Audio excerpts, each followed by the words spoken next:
But then if you tell me that it's not only for the wealthy, anybody can do it, you just need $600,000.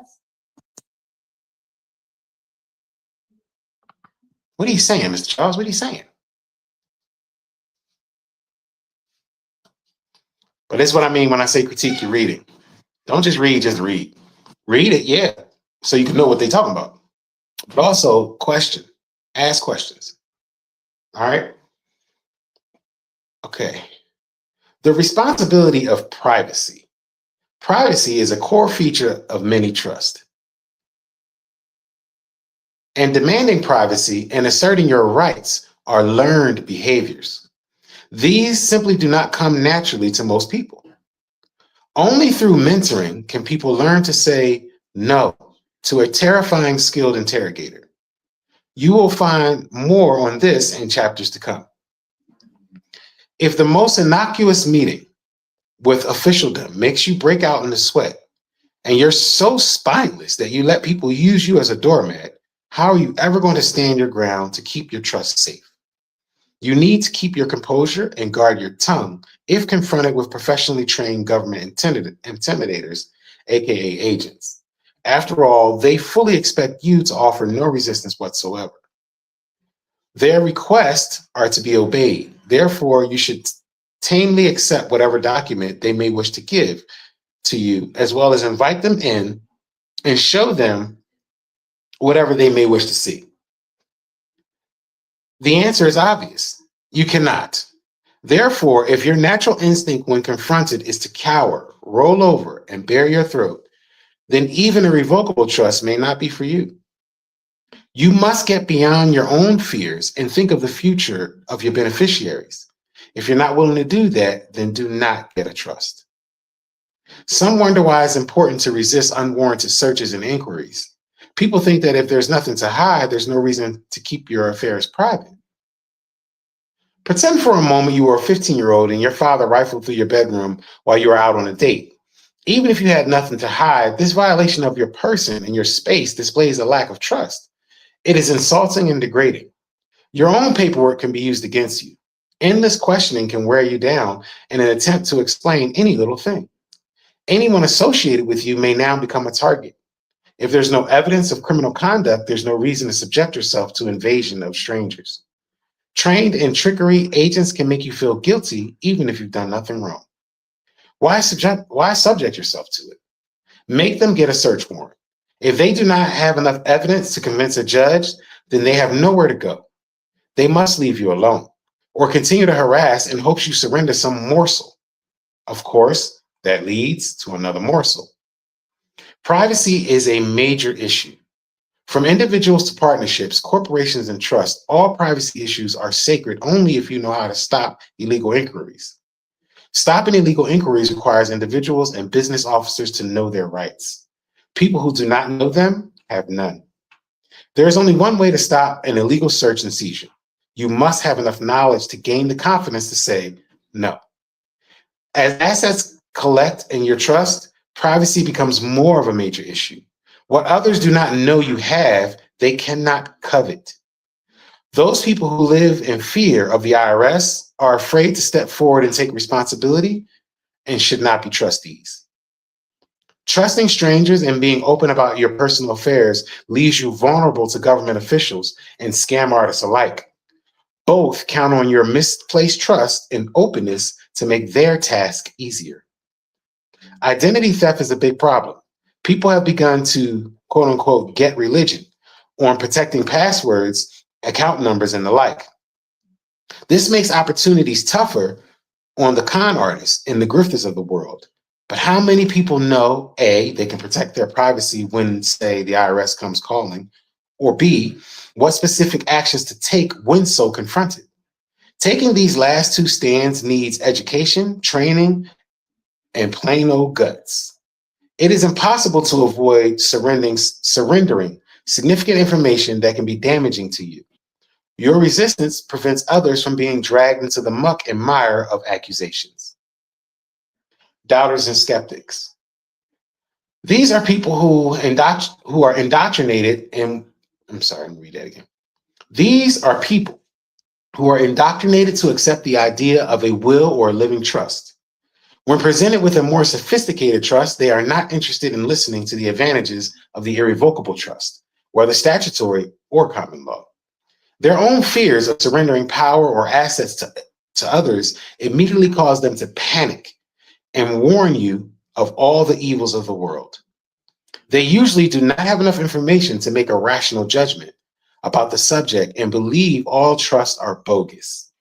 Sometimes there is great fear they will get in trouble if they're involved in a trust group. They do not believe in the advantages, and some believe it's just a trick. Some trick since the rich created the game. Some trick since the rich created the game. Should you happen to be one of these doubters, you will need to either educate yourself or forget about having an irrevocable trust. This particular issue, white man's disease. This particular issue does not apply to a living trust where the grantor becomes the trustee. And considering any irrevocable trust, though, we may find difficulties because of our social upbringing. Many are afraid to rely on and trust one another. Often people are not in a social position where they have enough friends to be able to create a trust. This is what we call the white man's disease. As opposed to ancient tribal social support, this disease is rampant throughout society. The inability to trust others and make deep, long-lasting, committed friendships. Because of this, many people cannot find a trustee, someone who they feel they can trust. After all, it takes much trust to place hard-earned assets into the hands of another. Without at least one trustee who can be trusted, there is no way a grantor can move personal and family funds into an irrevocable trust. There is often an intent to share holdings with family or anyone else. Let me read that again. There is often no intent to share holdings with family or anyone else.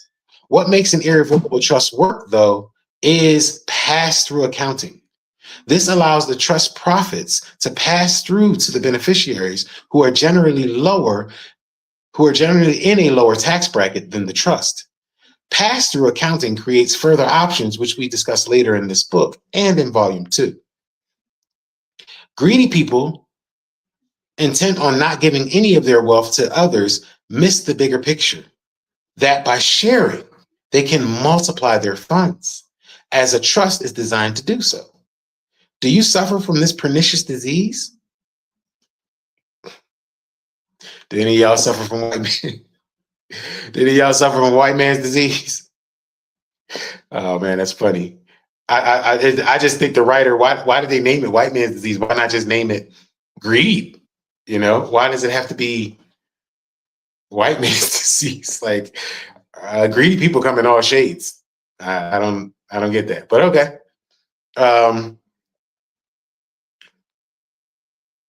Do you suffer from this pernicious disease, or are you blessed with close, deeply respected friends and willing to share your wealth with them? Bogus trust schemes. Con artists feed on the fear of trusting. Of all the trust that exists, the one used the most by scam artists is the irrevocable common law trust. Hold on, ain't that the trust he told us to make?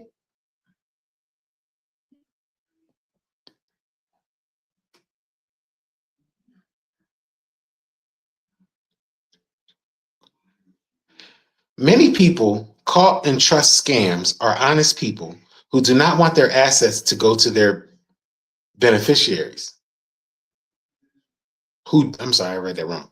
Many people caught in trust scams are honest people who do want their assets to go to their beneficiaries. Scam trust artists have continuously existed for at least 100 years, and they prey on the ignorant. They sell their version of an irrevocable common law trust by telling people they could be the grantor and the trustee, thus avoiding taxes. The details of this game will be explored in far greater detail in volume 2. I'm sick of volume 2 now, all right? I'm sick of it. I should just be reading volume 2. Many people, where is that at? The details of this game will be explored in far greater detail in Volume 2. In fact, one of our many motivations for writing this about this subject is to ensure that most people do not fall for this old trick. People who only rely, people who only, people who want to only hide their assets and avoid taxes never think about their beneficiaries. When presented with the false information about possibilities of an irrevocable common law trust, they think they can put their assets, for example, in the Cayman Islands under the name of the trust and thus avoid taxes. This is not the proper use of a trust, and authorities are well aware of this game. This is why bogus trust scams have become rampant. The sales pitch is you can put your funds through a trust and still control them. You will be the only signer on the checks. You don't get taxed on the trust income, and the trustees will be arm's length. They will not interfere. This sounds too good to be true, and it does not make sense. Often in this game, the ideas of protecting assets and avoiding probate are tantalizing, and even honest people get trapped in this con game. These trust scam participants know nothing of pass-through accounting. The passing assets to their beneficiaries, These trust scam participants know nothing of pass-through accounting or passing assets to their beneficiaries or other trust. Others knowingly try to scam the IRS via improperly constructed trusts and suffer accordingly. A trust is a sacred document. It is used to make wealth for a group of people and to share material goods, a true tribal opportunity. A trust can benefit many. When a grantor wants to have total control over all funds, the government is happy to give such an arrangement its blessing. That trust is called a grantor trust, and the person who sets it up pays the taxes on the income of the trust. In an irrevocable trust, though, the person who sets it up is never taxed on the trust income. And using various techniques which benefit the entire group, tribe, the income is processed through the trust. Those people who amass assets for generations and centuries know how to set up their own empire to benefit their progeny. Both the irrevocable statutory trust and the irrevocable common law trust are set up under these long-term methods and procedures. Tax issues. Just because funds are quote unquote offshore does not mean a US citizen does not owe taxes. When funds come onshore, taxes may be due. Anyone who tells you otherwise is lying to you. Check with tax professionals about correct rates. We recommend trusts be set up only for the beneficiaries.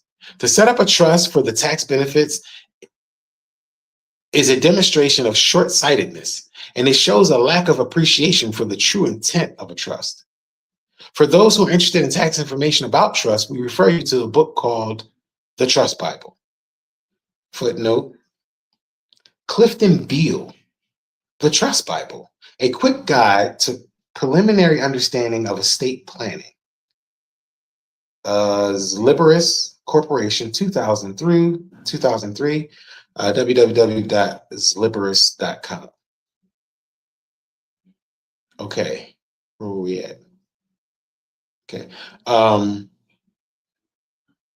got a comment, but I want to hold. Okay, yeah, I'm gonna hold it. I'm gonna hold this comment because we're almost done here.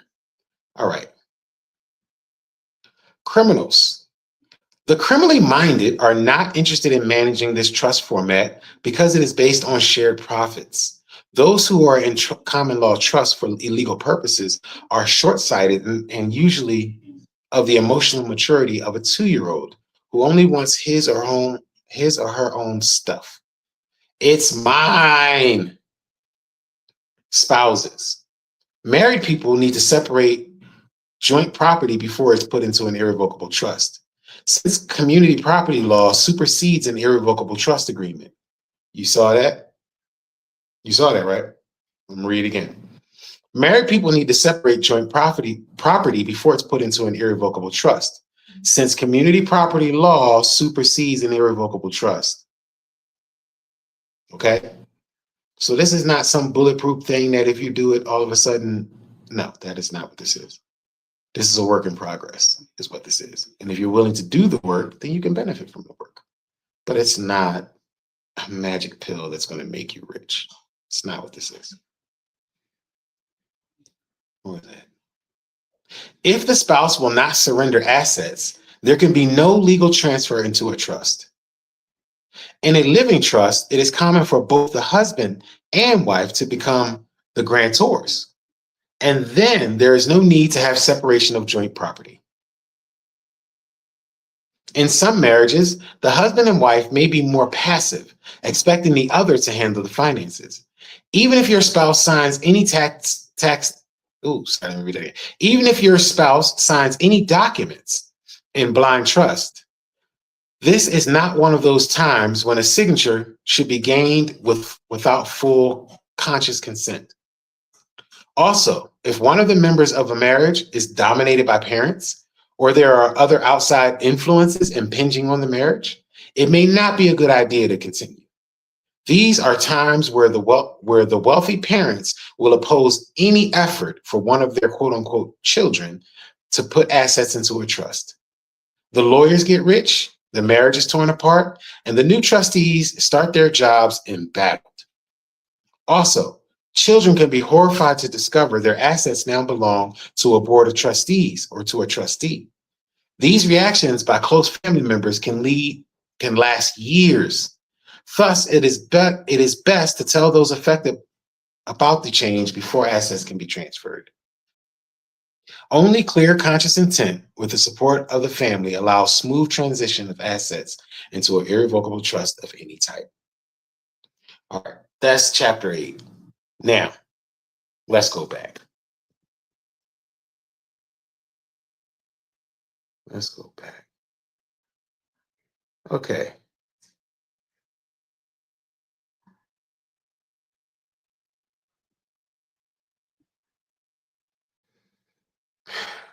All right. Shucks. I'm tired. Excuse me. Those people who amass assets for generations, for centuries, know. Okay. In an irrevocable trust, though, a person who sets it up properly is never taxed on the trust income. Using various techniques which benefit the entire group/tribe, income is processed through the trust. Those people who amass assets for generations and centuries know how to set up their own empire to benefit their progeny. Both irrevocable statutory trusts and irrevocable common law trusts are set up under these long-term methods and procedures, which means if you don't have a group with a concerted, concentrated energy to build something, this is not for you. I would have they're putting all these things in here, but just as far as my understanding of the reading, I would have put that would have been the first thing. I would have spent more time on that. Because if you can't find people who you can trust, right? If you don't have family members who you can get together with and say, let's build something, it doesn't matter what it is. I don't care if it's it can literally be anything. Like if you're trying to build, I don't know, anything.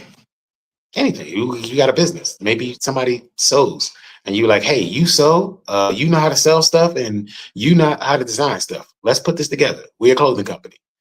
You know what I'm saying? Like whatever it is that you have, right? But in order for this to be successful, you have to first assess. And I don't know why they didn't say that. Maybe they did, but I would have put more emphasis on that. You have to assess the group. You need to know what everybody's skills, talents, and challenges are.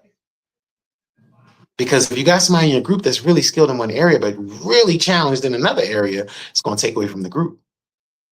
So to me, this whole idea of even forming a trust, instead of telling us about volume 2, we need volume half before this volume 1, because more information should be given about that part of it.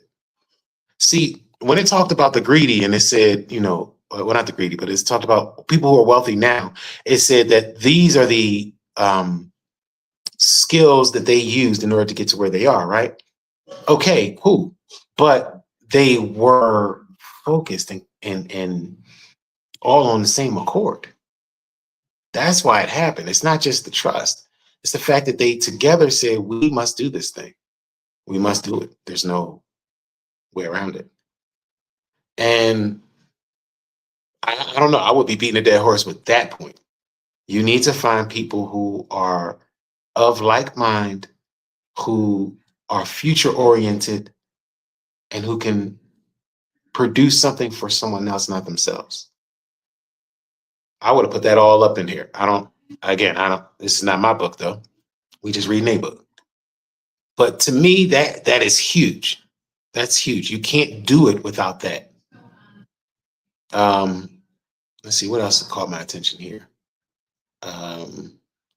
Something else jumped out to me when I was reading. Oh, here we go. For those who are interested in tax information about trust, we refer you to a book titled The Trust Bible. All right, hold on. Hold on, Mr. Charles, hold on.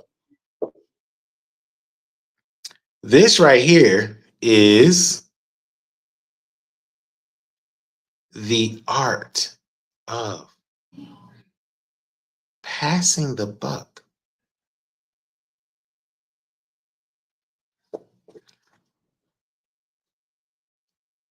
The secrets of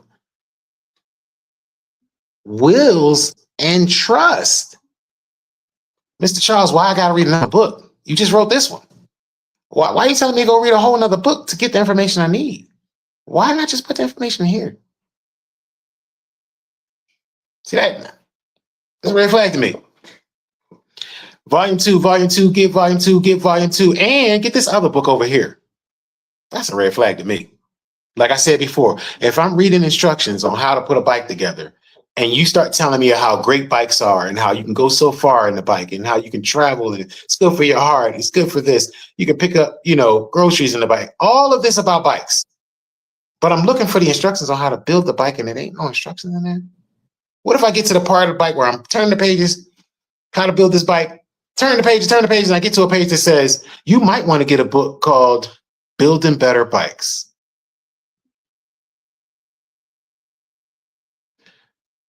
That's a red flag to me. But this is how you read, y'all. You don't just, take in somebody else's ideas. You know what I'm saying? You sieve the ideas through common sense.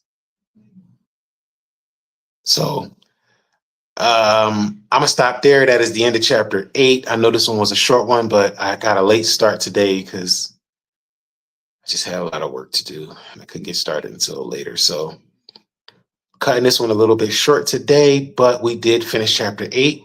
Tomorrow, I'm trying to be on here on time so that way we can finish, so we can get to chapter 9 and see what we can get out of chapter 9. All right.